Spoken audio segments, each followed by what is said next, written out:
New information in the war between Israel and Hamas, both sides agreeing to extend a temporary truce for an extra 2 days. Today is the final day of the initial 4-day ceasefire. Over the next 2 days, Hamas promised to free another 20 women and children. In exchange, Israel is expected to release dozens more Palestinian prisoners. The move comes after the release of 17 hostages over the weekend, among them the wife of a North Carolina native. Adrian Aviva Siegel was taken during the October 7th Hamas attack that started the war. She was freed over the weekend, according to North Carolina Senator Ted Budd. Her husband, 64-year-old Keith Siegel of Chapel Hill, is still a hostage. It is unclear whether his release will come as the ceasefire goes on. Another American, a 4-year-old girl, was also among those released over the weekend. The girl lost both her parents in the October 7th attacks. NBC's Richard Engel has more as now former hostages face bittersweet reunions. Since Friday, Hamas has been releasing women and children in batches in exchange for Palestinian women and minors in Israeli jails. It's the most significant diplomatic breakthrough since the start of this conflict, negotiated by Qatar, the United States, and Egypt. Among those freed is Abigail Idan, an Israeli-American who turned 4 in Hamas captivity. But Abigail is starting her new life as an orphan.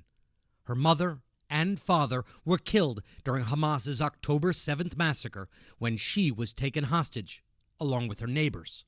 The family reunions are taking place in Israeli hospitals, highly controlled and deeply personal moments. At a hospital near Tel Aviv, Hilla embraced her uncle Yair.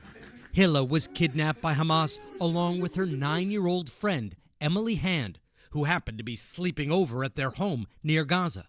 Yair told us this morning the girls have lost weight in captivity, and Hilla has disassociated herself from the trauma, speaking like it happened to a stranger. Even with you, she doesn't show much emotion? Yeah, she speaks about it like it's a scene from a movie.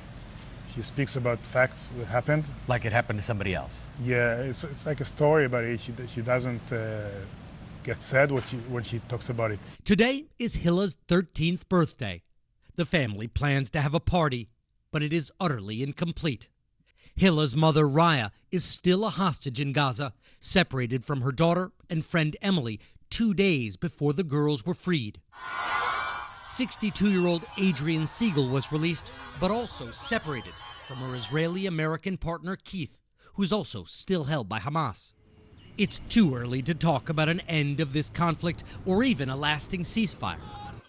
Hamas still has dozens of other hostages, including Israeli soldiers.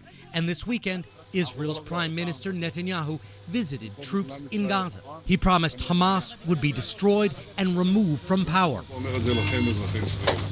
We will continue until the end, until victory.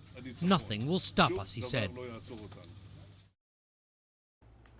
And that was Richard Engel reporting. Tech mogul Elon Musk is visiting Israel today, touring kibbutz near Gaza with Prime Minister Benjamin Netanyahu. Musk striking a deal with Israel that will limit the use of SpaceX's Starlink satellites in Gaza, which provide internet service to remote areas. Musk had once claimed Starlink would support connectivity to aid organizations in Gaza, something Israel is not in favor of. Meantime, the suspect in the shooting of 3 students of Palestinian descent in Vermont pleading not guilty today. 48-year-old Jason Eaton is facing attempted murder charges in the Saturday shootings. 2 of the victims were wearing traditional headdress worn in parts of the Middle East. The victims, who are all studying in the United States, were also speaking in Arabic. Police say the gunman confronted the men without saying a word and fired off 4 rounds. Federal authorities are investigating the shooting to determine if it was a hate crime.